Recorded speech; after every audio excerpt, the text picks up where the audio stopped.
মায়ার নবী দৌড়াইয়া মানুষের দ্বারে দ্বারে গিয়া গোপনে গোপনে দাওয়াত দেয়। হাঁটতে হাঁটতে হাঁটতে হাঁটতে আমার নবী পাথরওয়ালা জমিন পারাইয়া তায়েফের ময়দানের কিনারায় দাঁড়ায় কয়, তোরা আমারে চিননি, আমি মক্কার মুহাম্মদ, আমি এক আল্লাহর দাওয়াত দিয়ে আসছি, গ্রহণ করো। এই আসমানের মালিক আমার আল্লাহ, এই জমিনের মালিক আমার আল্লাহ, ওই একটা আল্লাহ, আর কোনো আল্লাহ নাই। ওই আসমানের মালিকের পক্ষ থেকে আসছি, কবুল করে নাও। তায়েফের বেঈমানেরা কয়, এটা তো সেই মুহাম্মদ মক্কার পাগল, বাচ্চাদের ডেকে বলে পাথর মেরে মেরে মুহাম্মদের তাড়াইয়া দাও। যেই নবীর শরীরের মধ্যে মশা মাছি পড়া হারাম, মেঘের খণ্ড ছায়া দেয়, আমার নবী যেন কষ্ট না পায়, ওই শরীরের মধ্যে কাফেরের গোলামেরা এমন বৃষ্টির মতো পাথর মারতেছে, পাথর পরে পরে নবীর শরীর থেকে রক্ত প্রবাহিত হইয়া জুতা আটকাইয়া গেল। মায়ার নবী কান্না করেন আর কদম বাড়াইয়া বাড়াইয়া মক্কার দিকে রওনা হলেন। আবার যত দূর যায় আবার তায়েফের জমিনের দিকে তাকায়, আর আমার মায়ার নবী চোখের পানি ছেড়ে কান্না করে আর বলে, উদয়ার মালিক, তুমি একটু এদের দিলে রহম দাও। আল্লাহ সাথে সাথে জিবরাইলের পাঠায় দিয়া কয়, জিবরাইল, আমি আমার নবীর কান্না সইতে পারি না, যাও যাও। মুসা নবী আমার আশেক, ঈসা নবী আমার আশেক, ইব্রাহিম আমার আশেক, আর আমি আল্লাহ নিজে মুহাম্মদের আশেক, আমার নবীর কান্না সইতে পারি না, জলদি করে যাও রে জিবরাইল।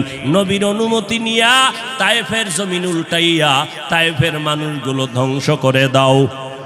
জিবরাইল আমিন আইসা আমার নবীরে যখন বললেন, নবী বলে, খবরদার ও ভাই জিবরাইল, এই তায়েফের মানুষগুলোকে তুমি মারবা না রে ভাই, কারণ আমি দুনিয়াতে আসছি রহমাতুল লিল আলামিন। আজকে ওরা আমাকে চিনে না, এই জন্য আমারে পাথর মেরে তাড়ায় দেয়। ওরা যদি জানতো আমি মুহাম্মদকে, ওরা তো জানেন আমি মুহাম্মদের বাবা নাই, ওরা জানেন আমি মুহাম্মদের মা নাই, আমি মুহাম্মদ বড় অসহায়। ওরা যদি জানতো আমারে মোহাব্বত করে ওরা আদর করতো, পাথর মারতো না। ওরা চিনে না, এই জন্য আমাকে পাথর মেরে তাড়ায় দিতেছে। একদিন যদি কবুল করেন আমার আল্লাহ, ওদের দ্বারা কালেমার খেদমত হবে জমিনের ভিতরে, ওদেরকে মারা যাবে না। ও জিবরাইল, এদের উপরে কোনো আঘাত করিও না। আমার মায়ার নবী রক্ত পড়ে জুতা আটকায় গেল। আম্মা জান আয়েশা রাদিয়াল্লাহু আনহা বলেন, ও মুসলমান নবীর আশিক, আমার নবী আদর্শ কায়েমের জন্য রক্ত ঝরাইলেন, পেটে পাথর বাঁধলেন। ও নবীর উম্মতের দল, আজকে সেই নবীরে গালি দেওয়া হয়, ওই নবীর অপরাধী বলা হয়। তুমি নবীর আশিক উম্মতেরা চুপ কেমনে থাকো রে বাবা? মুসলমান সন্তানেরা, যুবকেরা, আজকে নবীর আদর্শের টুপি লাগাইলাম, দাড়িটা লম্বা করলাম, লম্বা জামা পরলাম, কই আমাদের খানাও বন্ধ হয় নাই, আমাদের লেখাপড়া স্বাধীনতাও নষ্ট হয় নাই। তোমাকে কে ধোকা দিল? নবীর আদর্শ মানলে স্বাধীনতা থাকবে না। ও বাবা, তোমার আমার মতো হুজুর না, তোমার লাইনে নজর করে দেখো, তোমার মতো যুবক স্কুল কলেজে পড়ে একবেলার নামাজও বাদ দেয় না, দাড়িওয়ালা নামাজি ডাক্তার প্রফেসর ইঞ্জিনিয়ারের অভাব নাই। বাবা বলো, তুমি কেন পারবা না? ও আল্লাহর বান্দারা, তোমার আমার মতো যুবক তাকায়া দেখো, ড্রাইভারি করে নামাজ বাদ দেয় না, তুমি কেন পারবা না? তোমার আমার মতো কত ব্যবসায়ী জেনারেল লাইনে পড়েছে, 1 টাকাও হারাম খায় না, এক বেলার নামাজও বাদ দেয় না, কোটি টাকার মালিক, ব্যবসা করে, অভাব নাই, তুমি কেন পারবা না? মনে মনে কি ভাবছো আলেমদের কথা মিথ্যা, আল্লাহর কোরআন মিথ্যা? না রে বাবা না। যদি কোরআন মিথ্যা হইতো, যদি জান্নাত মিথ্যা হইতো, জাহান্নামটা মিথ্যা হইতো। আবু বকরের মতো বান্দা জান্নাতের টিকিট পাইয়া ওই সারা রাত নামাজে দাঁড়াইয়া কাঁদতেন না। মায়ার নবী বলেন, ও আবু বকর কেন কাঁদেন? বলে, হাসরের ময়দানের ভয়ঙ্কর হালাতের কারণে আমি কান্না করতেছি। আম্মা জান আয়েশা বলেন, নবী যখন কান্না করেন আমি বললাম, নবী কাঁদেন কেন? নবী বলেন, হাসরের ময়দানের কঠিন হালাতের কথা মনে পড়ে গেল। কেমন কঠিন হালাত হবে নবী? আম্মা জানকে আল্লাহর নবী বলেন, আয়েশা, কিয়ামতের ময়দানে মানুষগুলো সব উলঙ্গ দাঁড়াবে। আল্লাহ পাক রব্বুল আলামিন ওই সিরিয়ার জমিনের মধ্যে বসে কহারিয়াতের সাইনবোর্ড লাগায়া বলবেন, লিমানিল মুলকুল ইয়াউম।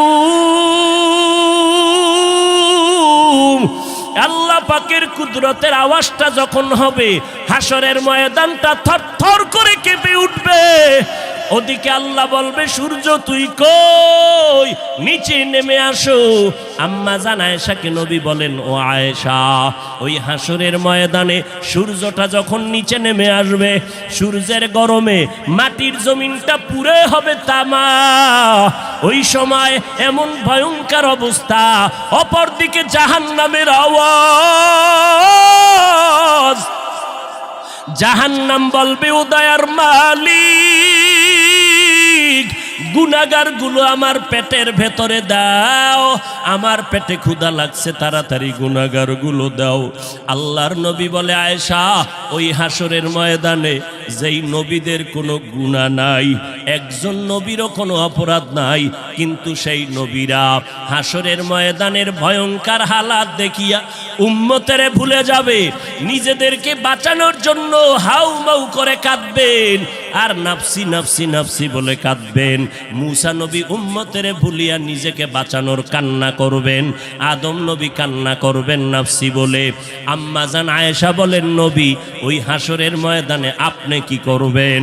মায়ার নবী কাঁদেন আর বলেন, আয়েশা, ওই কঠিন সময় আমি মাওলার কাছে সিজদায় পড়ে কাঁদবো। ওই সময় আমি আমার নিজের জন্য চিন্তা করব না, আমি কেঁদে কেঁদে বলবো, আমার উম্মত গুলো কই? ও আল্লাহ, আমার উম্মত গুলো জান্নাতে দাও। একটা উম্মত জাহান্নামে গেলে আমি মুহাম্মদ জান্নাতে যাব না রে আল্লাহ। ও নবীর আশেকের দল, ওই আল্লাহর নবীর কথা মিথ্যা মনে করিও না রে বাবা। আমার নবী 63 বছরের জীবনে একটা মিথ্যা কথা বলেন না। এরে নবীর আশেক, কেন তুমি আজকে নবীর তরিকা মতো চলো না? চাকরিও যাবে না, লেখাপড়াও যাবে না, ডাক্তারি পড়ো, ইঞ্জিনিয়ারিং পড়ো, প্রফেসর হও, কিন্তু নবীর তরিকার মালাটা গলায় লাগাও। মা বাবার দোয়া নিয়ে সামনে আগাও, কারণ মা বাবার চোখের পানি ছাড়া জমিনের মধ্যে আর কারো দোয়ায় আগানো যায় না। আজকে মা বাবার চোখের পানিতে চেয়ারে বসলাম, তুমি টাকা পয়সা বাড়ি গাড়ির মালিক, মা বাবার চোখের পানির কারণে পরীক্ষায় ভালো নাম্বার পেয়েছো মা বাবার দোয়ার কারণে। ওই মা বাবার দোয়া নিয়ে তওবা করো আর নবীর সুন্নতের মালা গলায় লাগাও, উলামায়ে আহলে হকের পরামর্শ নিয়ে আগাও। কারণ গুনাহগার হইয়া কবরে গেলে উপায় নাই, গুনাহগার হইয়া হাসরের ময়দানে দাঁড়াইলে উপায় নাই। ওসমান রাদিয়াল্লাহু তাআলা আনহু কবরের কিনারা দিয়া গেলে হাউমাউ করে কান্না করতেন। ওমরে ফারুক দরজা লাগায় কান্না করেন, কবরে কেমনে একা থাকবো, আমি গুনাহগার হয়ে যদি ধরা পড়ে যাই, আল্লাহর কাছে আমার উপায় নাই। আবু বকর নামাজে দাঁড়ায় কাঁদেন, হাসরের ময়দানে যদি আল্লাহ আমার আমল পছন্দ না করেন, সাথে সাথে অর্ডার হয়ে যাবে, জাহান্নামের হ্যান্ডকাপ হাতের মধ্যে লাগায়া দাও। ওই সময়ে জাহান্নামের আগুনের তাপে পেটের নারী ভুঁড়িগুলো পায়খানার রাস্তা দিয়ে পড়তে থাকবে। ওই জাহান্নামের আযাব একটা সেকেন্ডের জন্য সহ্য করার ক্ষমতা কারো হবে না। এই রবিউল আউয়াল থেকে তওবা করো রে বাবা। ও যুবক, ও বৃদ্ধ বাবাজি, পর্দার আড়ালের আম্মা জানেরা, আল্লাহর দরবারে তওবা করেন। আজকে আমি বক্তা, আপনারা শ্রোতা, এই পরিচয় কিন্তু মরণকালে কোনোটাই থাকবে না রে বাবা। সাদা কাপুনের প্যাকেটটা যখন হয়ে যাবে, কে আলেম, কে মূর্খ, কে ধনী, কে গরিব, কে ছাত্র, কে শিক্ষক, কোনো ভেদাভেদ থাকবে না। ওই সাদা কাপড়ের প্যাকেট বানাইয়া অন্ধকার কবরে রেখে সবাই চলে যাবে। ওই কবরে তিনটা প্রশ্ন আমাকেও করা হবে, আপনাকেও করা হবে। জবাব যদি দিতে না পারি, মদিনার নবী বলেন সাথে সাথে কবরের সাথে জাহান্নামের দরজা খুলে যাবে। ও আল্লাহর বান্দারা, আজকে দুনিয়াতে সূর্যের গরম সহ্য করতে পারি না, জাহান্নামের আগুন কেমন করে সহ্য করবা? আল্লাহর কাছে দিল খুলিয়া বলো, অন্তর দিয়া বলো, হে মালিক, এই ময়দানে আমার মতো গুনাহগার কেউ নাই। গুনার কারণে আমার হাত না পাক, চোখ না পাক, অন্তর না পাক। ও আল্লাহ, তুমি আমাকে মাফ করে দাও। আল্লাহ আল্লাহ যেদিন আমাকে দুনিয়ায় পাঠাইছেন ওই দিনটা ছিল সোমবার। আমি রোজা রাখার মাধ্যমে আমি আমার দুনিয়াতে আগমনের শুকর আদায় করি। 2 নাম্বার কারণ, আল্লাহ পাক আমাকে যেদিন কোরআন দিলেন, গর্ত, ওই হেরা গর্তের মধ্যে জিবরাইল আমিন আইসা ইকরা যখন বললেন, ওই সূচনা কালের দিনটা ছিল সোমবার। আমি নবী সোমবার দিন রোজা রাখার মাধ্যমে আমি কোরআন নাজিলের শুকর আদায় করতেছি। ও নবীর উম্মতেরা, তাহলে হাদিস থেকে পাইলাম মিলাদুন নবী, নবীর জন্ম মোবারকে আমার নবী রোজার আমল করেছেন। সাহাবায়ে কেরামরা এই আমলটা ধরে রেখেছেন। অতএব নবীর উম্মতেরা আমার নবী রোজা রাখছেন। অতএব যারা নবীর মিলাদ পালন করতে চাও, নবীর আমল, রোজার আমলটা সোমবার দিন শুরু করে দাও। রোজা রাইখা মিলাদের শুকর আদায় করো রে বাবা। কিন্তু আমরা যাদেরকে দেখলাম নামাজ নাই, পর্দা নাই, নারী পুরুষ এক হইয়া বাজারের জেলাফিয়ার মিষ্টি খাইয়া মিছিল দিল, আর ফুলের মালা নিজের গলায় লাগাইলো, ঘোড়ার গলায় ফুলের মালা লাগাইলো। ব্যাপারটা কি বুঝলাম না।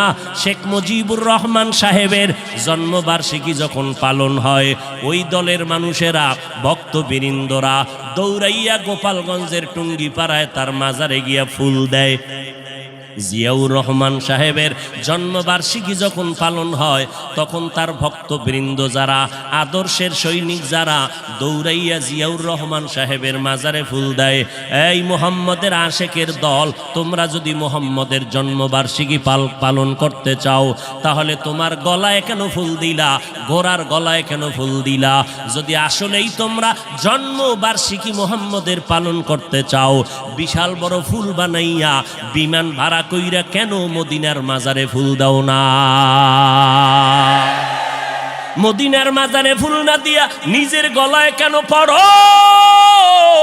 ঘোড়ার গলায় কেন ফুল লাগাও? তাই আমরা মদিনার আশেক না, আমরা মদিনার নবীর নাম বিক্রি করে দুনিয়ার ধান্দাবাজিতে লিপ্ত হয়ে গেছি। মান আহাব্বা সুন্নতি কৌলে রসুল মজদায়ে কানা মাই হাম কুন কবুল। উম্মত কই, সুন্নত কই? এরপরে নবীজি সোমবার রোজা রাখতেন, তা কি বছরে একদিন না প্রতি সোমবার? রবিউল আউয়াল মাসটা না 12 মাস? এরে নবীর আশেক, মদিনার নবী 12টা মাস সোমবার দিন রোজা রেখে মেসেজ দিয়ে গেল দুনিয়ার মানুষ, আমি মুহাম্মদ সোমবার দিন রোজা শুধু মিলাদুন নবী আর রবিউল আউয়ালে রাখি নাই, 12 মাস রোজা রেখেছি প্রতি সোমবার। কেন রাখছি জানো? আমি মুহাম্মাদের মিলাদের খুশি একদিন করলে হবে না, আমি মুহাম্মাদের আদর্শ নিয়া জীবনটাকে আনন্দিত করার জন্য 12 মাস মেহনত চালায় যাও। রবিউল আউয়ালের 12 তারিখ স্লোগান দিয়া যে কই ফালায় গেলা, বাকি 11 মাস তো বাড়ি সালাম দিয়াও তোমারে খুঁজা পাইলাম না। তোমার মাথায় কেন মদিনার আদর্শের টুপি দেখা যায় না? তোমার গালের মধ্যে কেন মদিনার আদর্শের দাড়ি লম্বা হয় না? তোমার শরীরের মধ্যে মদিনার আদর্শের কেন পোশাকটা দেখা যায় না? আমার নবী যেদিন ইন্তেকাল হয়ে গেলেন, সোমবার দিন জোহরের নামাজের আগে ইন্তেকাল, আম্মা জানায় আয়েশা বলেন, আমার হুজরায় আমি বসে আছি, আমার স্বামী মুহাম্মদ রহমাতুল্লিল আলামিন রবিবার থেকে নবী অসুস্থ হয়ে গেলেন না, বৃহস্পতিবার নবী অসুস্থ, শুক্রবার অসুস্থ, শনিবার অসুস্থ, রবিবার অসুস্থ, সোমবার দিন দুপুর বেলা নবীর ইন্তেকাল। নবী আমার এমন অবস্থা হয়ে গেল, নবী অসুস্থ হইয়া যখন শেষবারের মতো বিদায় হয়ে যাইতেছেন, আমার নবী আমি আয়েশাকে ইশারা করলেন, মেসওয়াক দাও, মেসওয়াক দাও। আমি আয়েশা দৌড়াইয়া মেসওয়াকটা আমার মুখের মধ্যে নিয়া আমি আমার পয়গম্বরের দিলাম। আমার মায়ার নবী মেসওয়াকটা মুখে দিয়া গুরুত্ব বুঝায় গেলেন, মেসওয়াকের বড় দাম। মেসওয়াকের কেমন দাম? যারা মেসওয়াক করিয়া বান্দা 5 বেলার নামাজ পড়বা, মেসওয়াক সারা ব্যক্তির নামাজের থেকে 70 গুণ সওয়াব পাবা মেসওয়াক ওয়ালা নামাজের মধ্যে। মেসওয়াকের দাম কত? ওলামায়ে কেরাম বলেন, মেসওয়াকের এত ফজিলাত, এর মধ্যে বড় ফজিলাত, মরণকালে জবানে কালেমা জারি হয়ে যাবে। পয়গম্বর মেসওয়াক করলেন, এরপরে নবী শুয়ে পড়লেন। নবী বিদায় নেওয়ার বেলায় আল্লাহর মোহাব্বতের গান গাইতে গাইতে বিদায় নিলেন। আমার বাবা আবু বকর আমার বাড়ি, আমার ঘরে নাই, মদিনার মধ্যে খবর ছড়ায় গেল, নবী নাই, নবী নাই, নবী নাই বলিয়া আওয়াজ হলো। হঠাৎ মদিনাতুল মুনাওয়ারায় কান্নার আওয়াজ, মদিনাওয়ালা নবী নাই। হযরত ওমর তরবারি নিয়ে দাঁড়ায় কয়, নবী নাই যদি কেউ বলো তার কল্লা ফালায় দিমু। কারণ নবী নাই কথাটা মেনে নিতে পারি না, আমি নবীর বড় আশে। আমি ওমর ছিলাম জাহান্নামের আসামি, আমার মতো খারাপ এই দুনিয়ায় কেউ নাই। ওই মায়ার নবীর মুহাব্বতের আদর্শ কলবে লাগাইয়া এরপরে আমি আজ ওমর বড় দামি হয়ে গেলাম। ওই নবীর কথা আমি মেনে নিতে পারি না, যে বলবি নবী নাই কল্লা ফালায় দিন। হযরত আবু বকর আওয়াজ পাইয়া দৌড়াইয়া মসজিদে নববীর মধ্যে এসে মিম্বরে আসে, বলে ওমর বসে যাও। গরম কথা না বলে একটু ঠান্ডা মেজাজে বসে পড়েন। ওমর বলে, আমার মেজাজ কেমন যেন গরম হইতেছে, আবু বকরের কথা আমার কানের মধ্যে যায় না, আমার মাথা গরম হয়ে গেল। নবী নাই নাই কথাটা আমি মেনে নিতে পারতেছি না, কারণ এটা দুশ্মনের কারণ না, গভীর মোহাব্বত আর ভালোবাসার কারণ। আল্লাহর নবী বলেন, আমার ইন্তেকাল হয়ে গেল। এদিকে সাহাবায়ে কেরামের হালাত, কান্নার আওয়াজ, মহিলারা ঘর থেকে বেরিয়ে গেল, বাচ্চাগুলো হাউ বাউ করে কাঁদতেছে, জঙ্গলের প্রাণীরা কাঁদতেছে, ঘাসে মুখ লাগায় না, কান্নার আওয়াজ। আবু বকর খুতবা দিয়া সব মদিনার মুসল্লিদেরকে মুসলমানের একটা ভাষণ দিলেন। ওমরের বসতে বললেন, বসে না। আবু বকর সিদ্দিক রাদিয়াল্লাহু তাআলা আনহু কোরআন শরীফের আয়াতটা পড়লেন, ওয়ামা মুহাম্মাদুন ইল্লা রাসূল কদ খালাত মিন ক্বাবলিহির রাসূল আফা ইম্মাতা আও কুতিলান কালাবতুম। ওমর বলতেছেন, আবু বকর আমাকে বারবার বসতে বলার পরে আমি বসতে চাই না, মেজাজ গরম।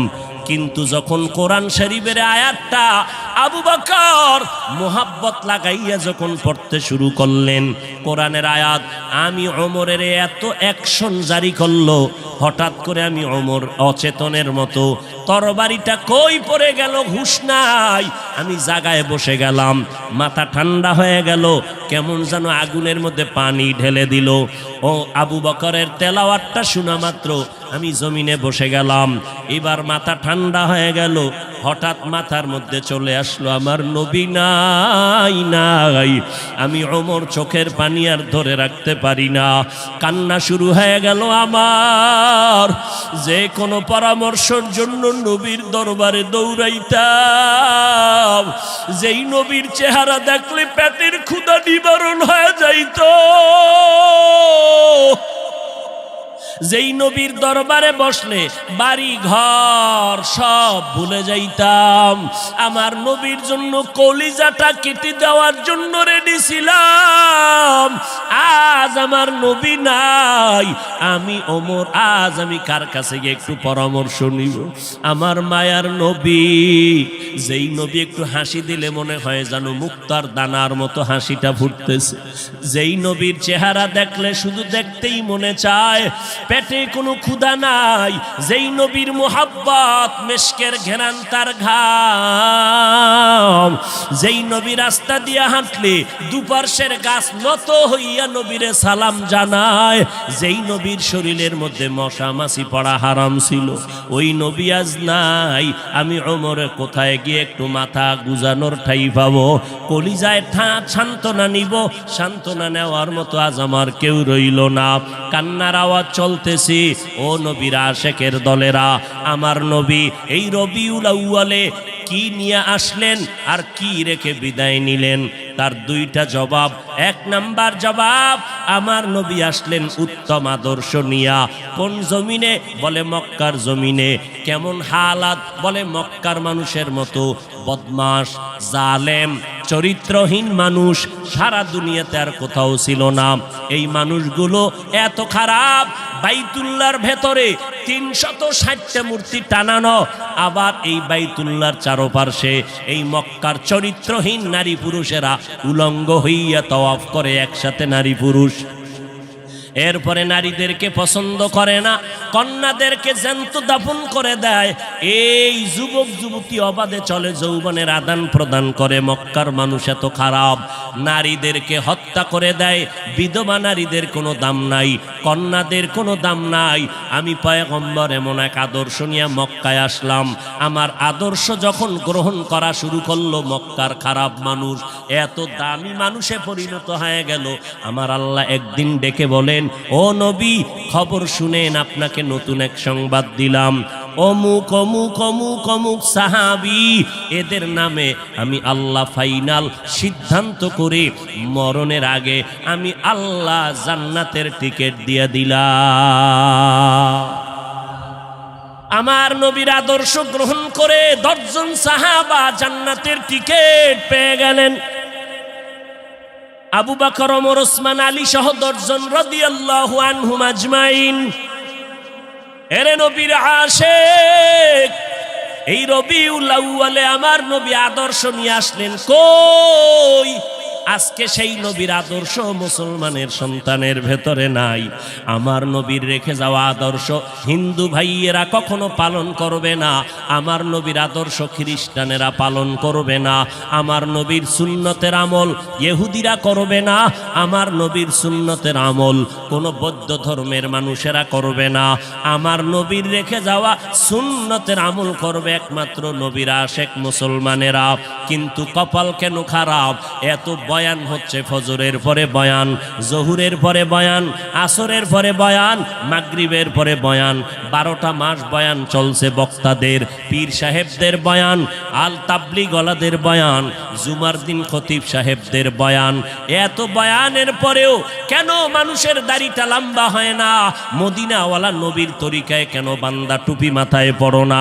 আজকে নবীর তরিকারে জবাই করিয়া কেন বেঈমানের পা চাটা গোলাম হইয়া চুলগুলো কেটে কেটে ইন্দুর আর বান্দর হয়েছ রে বাবা? বল, আমার নবীর তরিকার মধ্যে কি চুল কাটার নিয়ম নাই?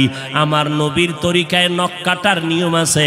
আমার নবীর আদর্শে জুতা কেমনে পরবা সেখানেও নবীর আদর্শ আছে। জুতাটা কেমনে খুলবা সেখানেও নবীর আদর্শ আছে। আমার নবীর কেমন পাওয়ারফুল আদর্শ! এমন আদর্শ জমিনে আর কারো নাই। অমুকের আদর্শের সৈনিক আমরা, আল্লাহর কসম। এই জমিনে যত মানুষের আদর্শ আছে, আব্রাহাম লিঙ্কনের আদর্শ, মাও সেতুনের আদর্শ, লেনিনের আদর্শ, কালমার্সের আদর্শ, এক কথায় সব দুনিয়ার মানুষের আদর্শগুলো নাপাক। একমাত্র মদিনাওয়ালা নবীর আদর্শই হলো পাক। সমস্ত মানুষের আদর্শ না পাক, মদিনার নবীর আদর্শ কেন পাক? দুনিয়ার মানুষের আদর্শ না পাক হওয়ার কারণ তার চোখ দুইটা না পাক, তার হাতটা না পাক, তার দেমাগ না পাক। কারণ আমি না পাক কেন?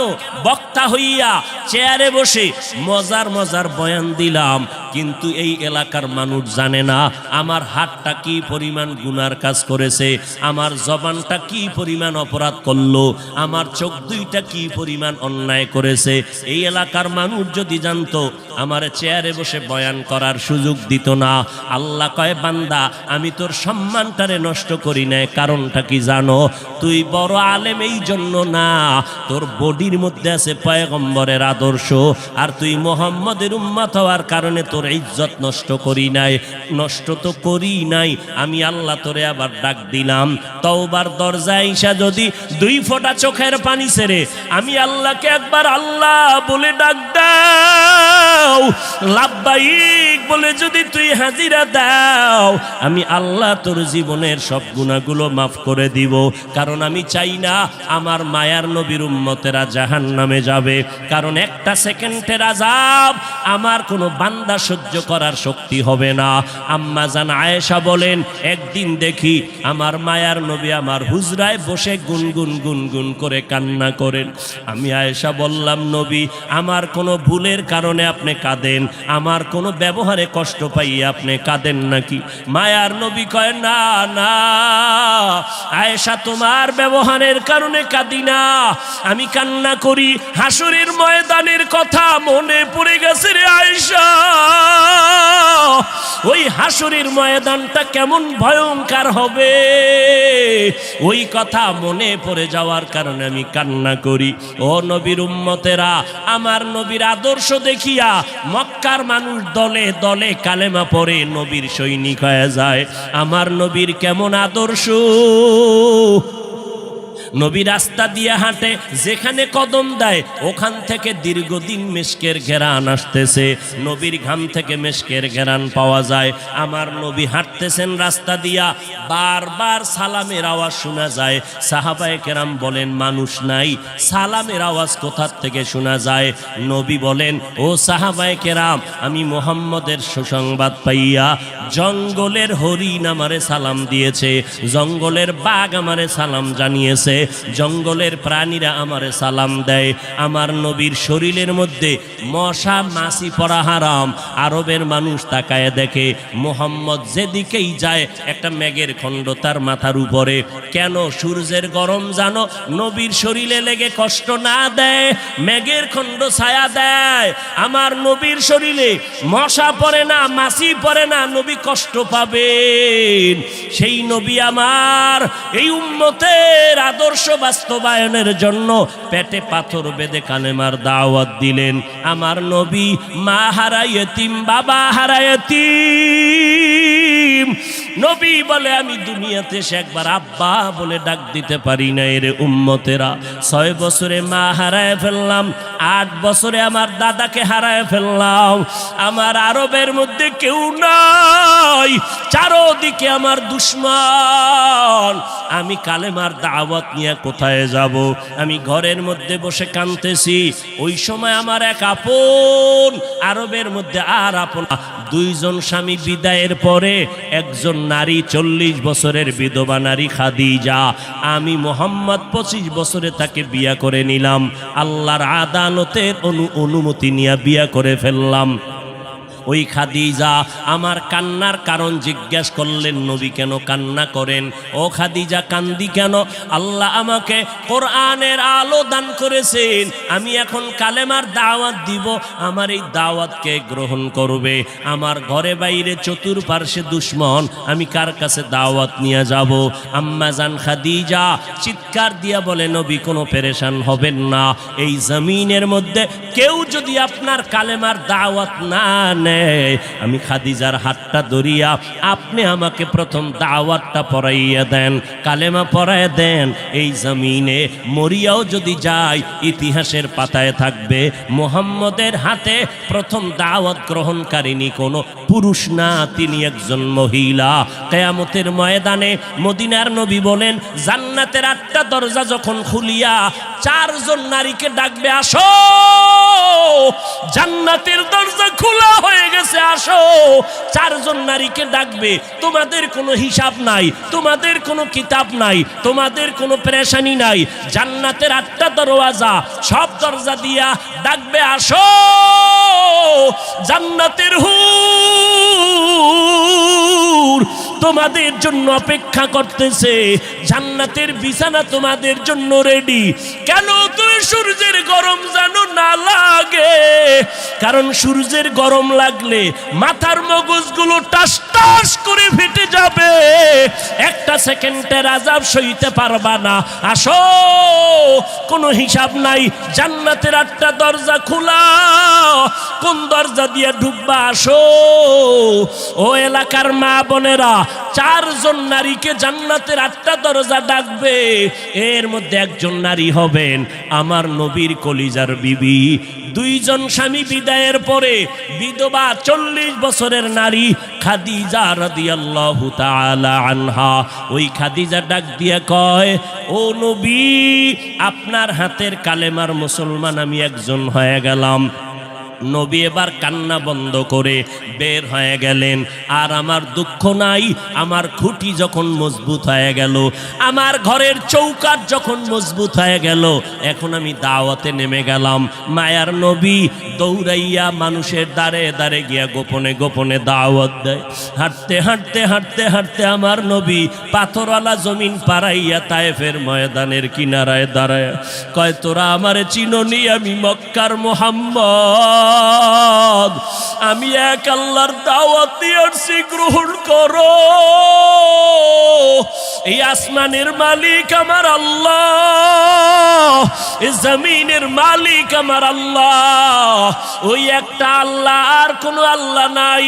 ওই আসমানের মালিকের পক্ষ থেকে আসছি, কবুল করে নাও। তায়েফের বেঈমানেরা কয়, এটা তো সেই মুহাম্মদ মক্কার পাগল। বাচ্চাদের ডেকে বলে, পাথর মেরে মেরে মুহাম্মদের তাড়াইয়া দাও। যেই নবীর শরীরের মধ্যে মশা মাছি পড়া হারাম, মেঘের খণ্ড ছায়া দেয়, আমার নবী যেন কষ্ট না পায়। ওই শরীরের মধ্যে কাফেরের গোলামেরা এমন বৃষ্টির মতো পাথর মারতেছে, পাথর পরে পরে নবীর শরীর থেকে রক্ত প্রবাহিত হইয়া জুতা আটকাইয়া গেল। মায়ার নবী কান্না করেন, আর কদম বাড়াইয়া বাড়াইয়া মক্কার দিকে রওনা হলেন।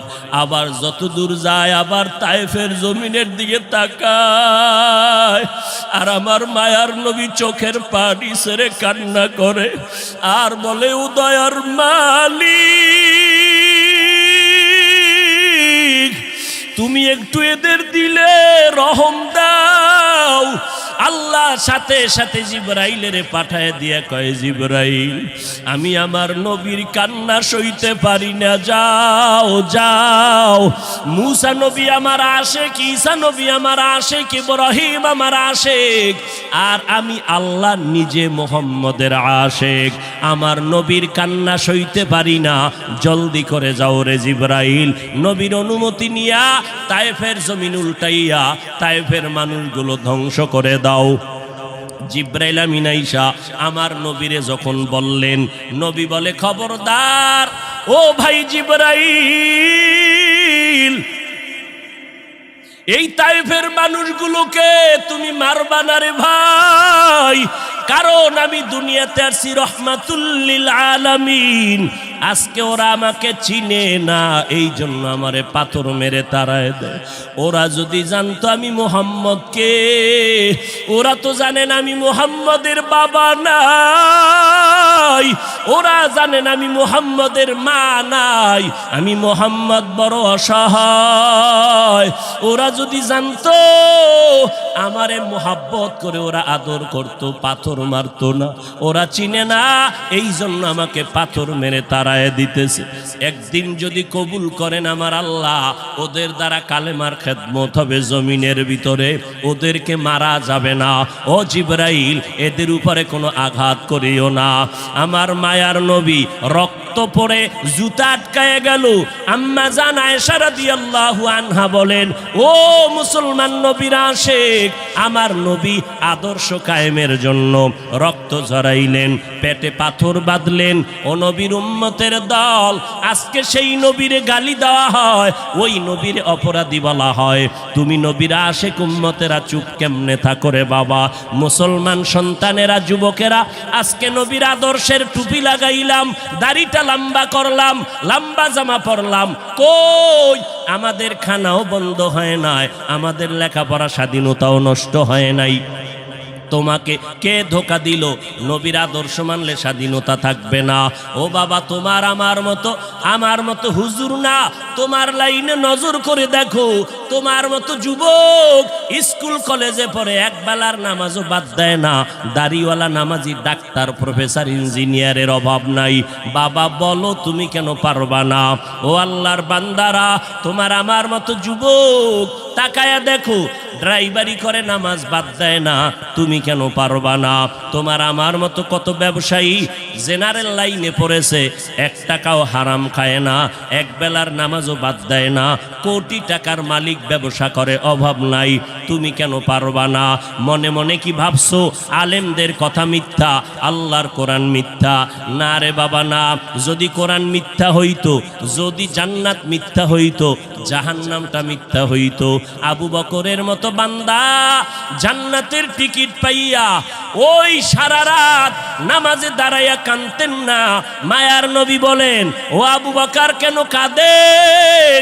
বলে, হাসরের ময়দানের ভয়ঙ্কর হালাতের কারণে আমি কান্না করতেছি। আম্মা জান আয়েশা বলেন, নবী যখন কান্না করেন, আমি বললাম, নবী কাঁদেন কেন? নবী বলেন, হাসরের ময়দানের কঠিন হালাতের কথা মনে পড়ে গেল। কেমন কঠিন হালাত হবে নবী? আম্মা জানকে আল্লাহর নবী বলেন, আয়েশা, কিয়ামতের ময়দানে মানুষগুলো সব উলঙ্গ দাঁড়াবে। আল্লাহ পাক রব্বুল আলামিন ওই সিরিয়ার জমিনের মধ্যে বসে কহরিয়াতের সাইনবোর্ড লাগায়া বলবেন, লিমানিল মুলকুল ইয়াউম। আল্লাহ পাকের কুদরতের আওয়াজটা যখন হবে, হাসরের ময়দানটা থরথর করে কেঁপে উঠবে। ওদিকে আল্লাহ বলবে, সূর্য তুই কই? নিচে নেমে আসো। আম্মা জান আয়েশাকে নবী বলেন, ও আয়েশা, ওই হাসরের ময়দানে সূর্যটা যখন নিচে নেমে আসবে, সূর্যের গরমে মাটির জমিনটা পুরে হবে তামা। ওই সময় এমন ভয়ঙ্কর অবস্থা, অপরদিকে জাহান্নামের আওয়াজ।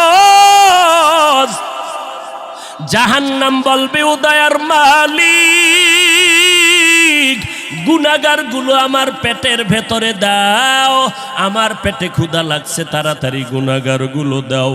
আল্লাহর নবী বলে, আয়েশা, ওই হাসরের ময়দানে যেই নবীদের কোনো গুনাহ নাই, একজন নবীরও কোনো অপরাধ নাই, কিন্তু সেই নবীরা হাসরের ময়দানের ভয়ঙ্কর হালাত দেখিয়া উম্মতেরে ভুলে যাবে, নিজেদেরকে বাঁচানোর জন্য হাউমাউ করে কাঁদবেন, আর নাফসি নাফসি নাফসি বলে কাঁদবেন। মূসা নবী উম্মতেরে ভুলিয়া নিজেকে বাঁচানোর কান্না করবেন, আদম নবী কান্না করবেন নাফসি বলে। আম্মা জান আয়েশা বলেন, নবী, ওই হাসরের ময়দানে আপনি কি করবেন? মায়ার নবী কাঁদেন আর বলেন, আয়েশা, ওই কঠিন সময় আমি মাওলার কাছে সিজদায় পড়ে কাঁদবো। ওই সময় আমি আমার নিজের জন্য চিন্তা করব না, আমি কেঁদে কেঁদে বলবো, আমার উম্মত গুলো কই? ও আল্লাহ, আমার উম্মত গুলো জান্নাতে দাও। একটা উম্মত জাহান্নামে গেলে আমি মুহাম্মদ জান্নাতে যাব না রে আল্লাহ। ও নবীর আশিকের দল, ওই আল্লাহর নবীর কথা মিথ্যা মনে করিও না রে বাবা। আমার নবী 63 বছরের জীবনে একটা মিথ্যা কথা বলেন না। এরে নবীর আশিক, কেন তুমি আজকে নবীর তরিকা মতো চলো না? চাকরিও যাবে না, লেখাপড়াও যাবে না, ডাক্তারি পড়ো, ইঞ্জিনিয়ারিং পড়ো, প্রফেসর হও, কিন্তু নবীর তরিকার মালাটা গলায় লাগাও। মা বাবার দোয়া নিয়ে সামনে আগাও, কারণ মা বাবার চোখের পানি ছাড়া জমিনের মধ্যে আর কারো দোয়ায় আগানো যায় না। আজকে মা বাবার চোখের পানিতে চেয়ারে বসলাম, তুমি টাকা পয়সা বাড়ি গাড়ির মালিক, মা বাবার চোখের পানির কারণে পরীক্ষায় ভালো নাম্বার পেয়েছো মা বাবার দোয়ার কারণে।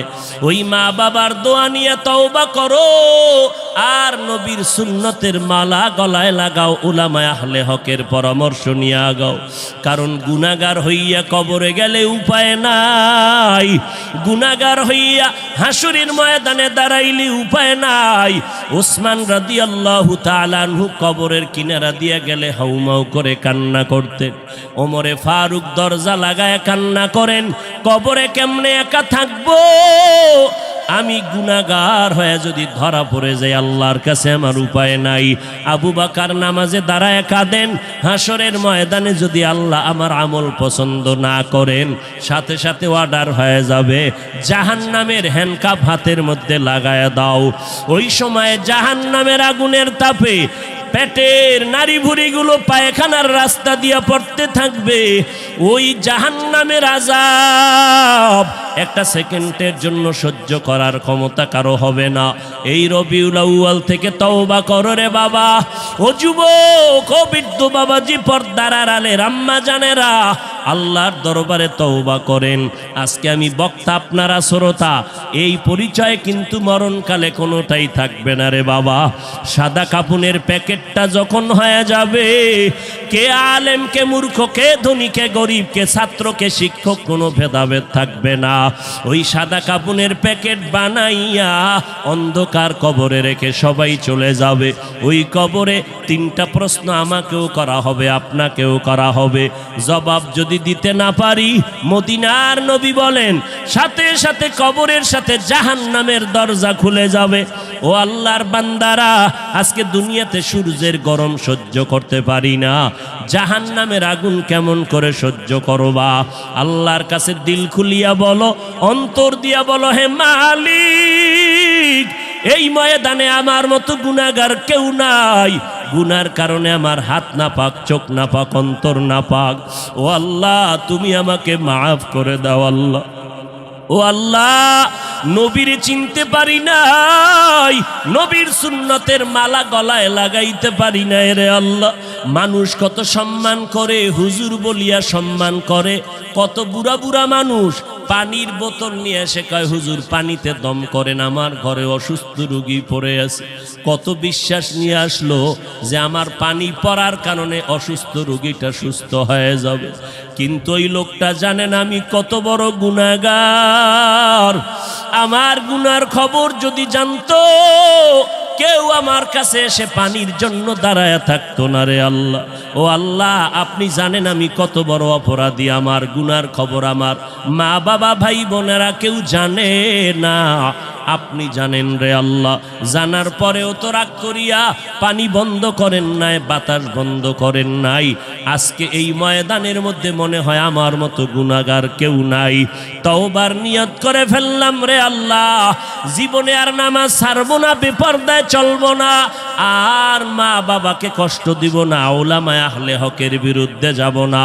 আল্লাহর কাছে তওবার নিয়ত যদি করে দুফোঁটা চোখের পানি ছেড়ে দাও, আল্লাহ বলেন আমি সাথে সাথে তোমার জীবনের গুনাহগুলো মাফ করে দিব।